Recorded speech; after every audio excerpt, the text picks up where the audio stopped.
कैसे बन रहा है। अब देखो चीजों को समझो, बेंजीन है। अब बेंजीन पे मुझे सिर्फ ये बताओ, इलेक्ट्रॉन का घनत्व कैसा होता है, कम या ज्यादा? अबे अंदर डबल बॉन्ड आ रहे हैं उसमें। अब इलेक्ट्रॉन क्या होगा, कम या ज्यादा? ज्यादा होगा। अब अगर इलेक्ट्रॉन ज्यादा है मतलब उस पर कौन सा चार्ज ज्यादा है? नेगेटिव। तो उस पर क्या चीज आके लगनी चाहिए? पॉजिटिव। तो हो गया ना याद।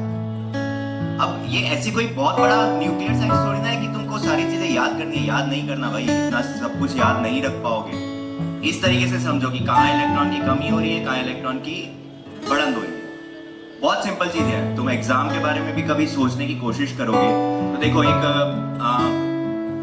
टक्कर का सिद्धांत पढ़ा है, कारक होता है उत्पाद बनता है। तो तुम्हारे एग्जाम भी देखो वैसा ही होता है।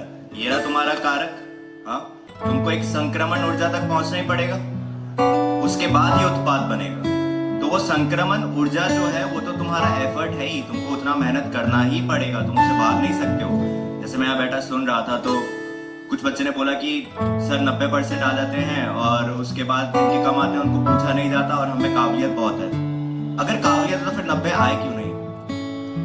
ये एक बहुत बड़ा डिफेंस सिस्टम होता है कि हम पे ध्यान नहीं दिया गया। अगर तुम काबिल हो तो चलो 1 साल नहीं आया, चलो मान लिया 2 साल नहीं आया, ऐसा तो नहीं हो सकता ना कि 10वीं तक कभी भी नहीं आया और तुम काबिल हो। ये बहुत गलत चीज है। ये 3 इडियट्स ने बिगाड़ रखा है, काबिलियत के पीछे भागो, सक्सेस जगमार के पीछे आएगी। और जिसने ये चीज बोली थी ना वही टॉप करता था। तुम वहां पे आयरनी देखो कि जिस आदमी ने ये चीज बोली वो टॉपर था और जिन 2 दोस्तों को वो बोलता था वो लास्ट में ही आते थे। कुछ भी हो जाए उसको इस तरीके से भी देखो, वो हमेशा आखिरी में ही आया है। तो अगर काबिल हो तो मार्क्स अपने आप आएगा, चीजों को समझो। और आंसर लिखते हुए एक गलती और करते हो तुम लोग, मैंने यहाँ पे देखा है, मैं रहा हूँ कवर्धा में 2-3 महीने के टाइम। तो आंसर में एक ही लाइन को अलग अलग तरीके से बार बार लिखते रहोगे। मैंने क्लास जब ली थी यहाँ पे 2-3 बारी मैंने समझाया था, वो गाने की तरह मत करो। तेरे मस्त मस्त 2 नैन मेरे दिल का ले गए चैन, फिर वापस से मेरे दिल का ले गए चैन, तेरे मस्त मस्त 2 नैन। अरे ये ऐसे नहीं, एक सेंटेंस, एक ही सेंटेंस को अलग अलग तरीके से लिखने से मार्क्स नहीं मिलेगा। उसका आंसर सिर्फ एक ही है, उसको उसी पॉइंट में लिखो, ज्यादा दिमाग उसमें नहीं लगाना। लिखने की बात बार बार इसलिए करी जा रही है, तुम खुद सोचो। क्रिकेट खेलते टाइम बंदा सिर्फ पढ़ ले उसके बारे में कि ऐसे ऐसे क्रिकेट खेलते हैं, ऐसे हुक मारते हैं, ऐसे स्क्वायर ड्राइव खेलते हैं, ऐसे पुल खेलते हैं, हो गया, वो बन जाएगा कोहली। खेलना पड़ेगा ना, उसके लिए प्रैक्टिस करनी पड़ेगी, तो बस लिखना पड़ेगा। अब तुम उससे भागो या ना भागो। एक बच्ची ने यहाँ पे पूछा था कि कितनी बार लिखूं सर, कितनी बार? 1 बार, 10 बार, 11 बार, 12 बार।